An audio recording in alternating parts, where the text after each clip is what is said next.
This one came across with Shefty breaking this news. Matthew Stafford and the Rams have agreed to a one-year extension through the 2027 season worth $55 million. The reigning MVP led the Rams to the NFC Championship game last season, over 4,700 passing yards and a career-high 46 touchdowns, just 8 interceptions. J-Mac, did the Rams just extend their Super Bowl window by a year? What's your take on this whole deal? Matthew Stafford continues to play like this. Absolutely. This is a team going into this year. They're going to be Super Bowl favorites. It's going to be them and Seattle representing the NFC, who you're going to say are the top two teams. Matthew Stafford was unbelievable last year. And this was a year removed from, remember we were talking about him possibly going to the New York Giants and what were they going to pay? The Raiders. Yes, what was he actually worth at this point in his career? And all he did was go out there and put together an MVP season. This team has everything they need. I know we talked about Ty Simpson during the draft and when he was going. This is Matthew Stafford's team. Sean McVay has said that from the very beginning. And as long as he's playing at a high level like he is, they're going to have a chance at a Super Bowl. All right, Kmart, we watched the draft, and at the 13th overall pick, they took a quarterback in Ty Simpson. What does this all mean with the Stafford extension, but Simpson there on the bench? That he's on the bench. That he can be the heir apparent, but the time is now for Matt Stafford. And I think even covering that NFC title game where the Rams lost to the Seattle, you're looking at a team, you're looking at McVay, and he's like, he's asked questions like, is Matt Stafford going to be the guy next year? And he's like, are you kidding me? That is my guy. And so taking Ty Simpson, I think, raised a lot of eyebrows. But at the end of the day, Ty Simpson, in some respects, is a luxury pick you don't need right now because Matt Stafford is playing so well. They've beefed up the team. They got they got the corner. Trent McDuffie. So they've done stuff to improve this roster, and they'll keep adding to the roster I think that's my point, knowing the Rams pretty well. Just because they have a roster on May 22nd does not mean that's the roster they'll try out opening day. They still can make a big move. They can make a small move, and there are a lot of players out there that might be able to be acquired. I would keep an eye on the Rams this entire offseason. I go to you, Joe, because when we wake up this morning, the Rams are the Super Bowl favorite, and the NFL gave them the most primetime games. Your thoughts on plus 800 to win the whole thing? If you hang 15-1, you're going to get hammered, and it's going to get knocked right down to that price. So, yeah, this is the team that should be the favorite. What don't you like? The coaches won a Super Bowl. The quarterbacks won a Super Bowl. They're a proven commodity. Offense has plenty of weapons. The defense has gotten better and was already good to begin with. The division's tough, but I see Seattle coming down a little bit. So, yeah, that's your favorite right there. It makes a ton of sense. I wouldn't bet them now because the only thing that can happen between this point and the start of the season is an injury or something negative. So just hang back and wait. You can probably get a better price. The Rams, of course, the LA team, the Super Bowl this year on ESPN. On ESPN? It is in Los Angeles. Coming up, well the done, Knicks Trags. is 2 wins away at OTA. Since he revamped their roster this offseason, they signed a lot of guys on defense. They bring back everyone on offense. And Burrow, who expressed his frustrations last year, now feels confident about the team making a move this season. Take a listen to Burrow. I think this is the most talented roster that we've had since I've been here. We have everything we need in that locker room. We just got to go and make it happen. Talk about the idea of trying to elevate the Bengals onto a bigger platform. Do you think that the Bengals are in a better spot now than they were years ago, and how much more work is there to go in that? Definitely. I think the number one thing is you have to win. And we're going to go win a lot of games this year and play great and win a Super Bowl. And everything that comes with that comes with that. Kimberly Martin is with us. Kimberly, you have covered a lot of AFC North over the last couple of years. You know this team really well and that quarterback. Yeah. Is Burrow the quarterback with the most at stake this season? Most at stake. I put him, Josh Allen, and Lamar all in the same category.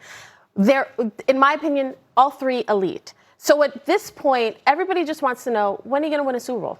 Because even getting to the playoffs for Josh and Lamar, it's not good enough. It's when are you going to win a Lombardi? And also Joe Burrow, they haven't been to the playoffs since 2022. So despite how great their offense has been, that defense has really been the Achilles heel. They've made defensive improvements. But ultimately, if Joe Burrow does not stay healthy, none of it matters. J-Mac, they made a lot of signings and they traded for Dexter Lawrence. They also bring back 11 starters on offense. Yep. I'm personally very high on them. I think everyone else seems to be kind of trending that direction. What's your take on the Bengals, who have missed the playoffs 3 years in a row? They'll be the bandwagon team. Like all of us experts will come on early in the offseason or in training camp, and we'll pick them to go to the Super Bowl. And I get it. I get why. When they've made the moves they've made this offseason, bringing in winners to the organization, people that have won Super Bowls, like Boye Mafe, like Brian, those type of guys change it. Then when you make a trade and you go and get Dexter Lawrence, and you say, hey, we were atrocious on defense, and we're going to go out and make that adjustment. Hearing Joe Burrow say this is the best team since I've been here, he's already been to a Super Bowl, different than Lamar and Josh.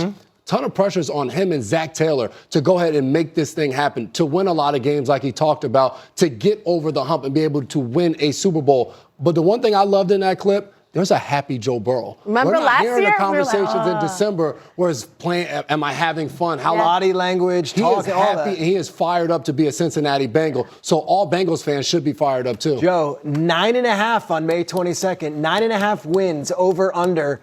What do you say? That's an interesting price because that's 10th. There are 9 teams ranked above them for win total. So when we're talking about Super Bowl teams, there are a lot that are priced higher. And money talks. If that was wrong, the market would have made an adjustment. I'd lean a little bit to the under. One thing we want to talk about is Burrow's health. 10 or fewer games in 3 of his 6 seasons. 10 or more wins in 2 of his 6 seasons. Now, this team is revamped on defense, which is important. But this is a defense that was 30th in scoring last year, 29th in EPA, and 29th in efficiency. So if they're improved, does that mean they go 29th to 18? Yeah. Right, Or are right, we talking top right. 10? They don't need to be a top 5 D with that offense to win games, but they can't be 21st on defense, and we're talking Super Bowl. I would note all 3 teams in that division, other than the Bengals, have new head coaches, new offensive coordinators, and new defensive coordinators. A lot of turnover in that division. All right, some time for some sneaky big news last night with the Giants holding OTAs yesterday. Optimism is high that Harbaugh and second-year quarterback Jackson Dart can lead the Giants out of the doldrums and past the struggles of the last decade. Here's Coach John Harbaugh on how the Giants can turn things around. That's what we got to be focused on, the very next thing. You know, your life is lived going forward, not looking back. So, but it's understood looking back. So let's understand where we've come from, and let's get ready for the next challenge, which is really our next game. But it's also our next day, to be as prepared as we can be for that next game. News also broke after practice that GM Joe Schoen is being signed to a multi-year extension. We welcome in Jason McCourty, the great Kimberly Martin. Joe Schoen, all this, what was your reaction to that news that he gets the extension after all that talk of whether he's going to be the guy? I wasn't surprised. Now, maybe because I'd covered the Giants for the draft, so I'd spent time in that building. So I wasn't surprised that he got an extension because he was on an expiring contract. You were not going to have him go through this year without that. I will say, I don't know if he's out of the woods completely. Like, this is a guy who has put pieces in place, pieces that were attractive to John Harbaugh to even want this job. But it all depends how this team does this year. I think that we still have to see. They still have to add. And I will say this. When I talked to Joe Schoen, he talked about how he made mistakes early, right? You make the playoffs and you assume, oh, maybe we're closer than you think. You kind of deviate from your initial slow, long-range plan. Now they have an opportunity where they have new pieces, but he feels like we're finally going to get out. We're going to get over the hump. Like we got through the muck, and now we have the coach in place, pieces in place, and now it buys him time to really build this team out. You live in the market. Everyone's like super excited about the Giants. What's a realistic, successful year for Harbaugh in year 1? I think you talk about Joe Schoen, him getting a contract extension. It's building a foundation with John Harbaugh. You look at the last few years for the Giants. At one point, there was planes flying over the stadium with signs out. It had kind of hit a real dark point. So at this point, for John Harbaugh, you're trying to instill a different mentality and a new identity for this team. A lot of the success this year is going to be predicated on what kind of leap that Jackson Dart can take. He talked about yesterday, Brian Callahan, his quarterback coach, coming in, and probably the first meeting they had, or one of the first ones, was sitting down and talking to him about situations, when to get down, when to protect himself. He talked about learning things that he's never learned before at the quarterback position and changing plays at the line of scrimmage. So for the Giants, if you can go out there and find success, and Jackson Dart makes a huge leap in year 2, that is success. It's not going to be only the wins and losses, but how this team builds and gets better. Yeah, this is just in from Jordan Renan, who is our Giants reporter for ESPN.com. Giants defensive lineman Roy Robertson-Harris tore his Achilles yesterday. And this is also in the wake of Dexter Lawrence being traded away. This is the kind of stuff you're going to go through. What does a Harbaugh coach team maybe handled this differently than some other teams in the past. I mean, listen, John Harbaugh, the great thing about him is the experience. He's literally seen it all in all those years in Baltimore. I think he's bringing renewed energy, competition, and they've got some horses on that defensive front. Like, they're excited about what they have, but I think it really comes down to, like you said, Jackson Dart. He's got to toe that line, that Josh Allen line, I call it. Like, play with that aggression, play with that style, but also take care of yourself. Because if he's not on the field, it doesn't matter you adding Arvell Reese and other guys. It really is about the quarterback. The NFL gave the Giants 2 primetime games to start the season. At home on Sunday night, then in LA against the Rams on Monday night in week 2. Let's go to Cleveland, where the Browns have begun their OTA offseason workouts under first-year head coach Todd Monken. And although most of the players are there, one guy isn't. Here's what Todd Monken had to say about his superstar and whether he has had a chance to speak with Myles Garrett. Just for the record, have you had any face-to-face with Garrett yet? Miles? Yeah. No.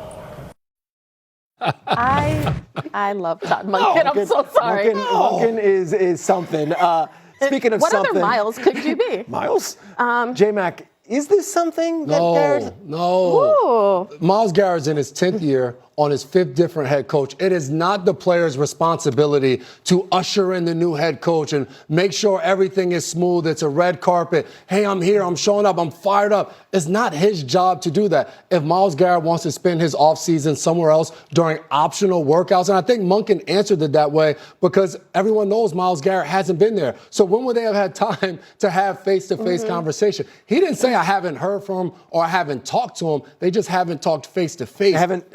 They haven't met face-to-face. We're talking. Now, he's busy. He's busy. Miles has good reason. He's out with his girlfriend, Chloe Kim. Hey, Olympics. roll the photos. He's at all these awards. There we go. Miles is living his best life. But I can tell you, in that My building. dog found love. I'm happy for him. In that building, they feel very much like this is Miles. A year ago, he was not there for this portion of the off-season program. Now, if he's not there at mandatory minicamp, guys, then we have something to worry about. But for right now, internally, they're not stressing it. June 8th is mandatory minicamp. I do think it's something. Yeah. I think it's your star player, new coach, new defensive coordinator, new offensive coordinator.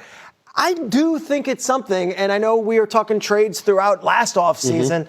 I'm curious to see how this one goes. I am. I think there's something to. I think it would be nice to meet your head coach. It would. That time will come. I'll see you June 8th, man. June 8th, sir. I can tell you about all my voyages I've been on over the past 2 months. Living a good life. Coming up, the Knicks show all the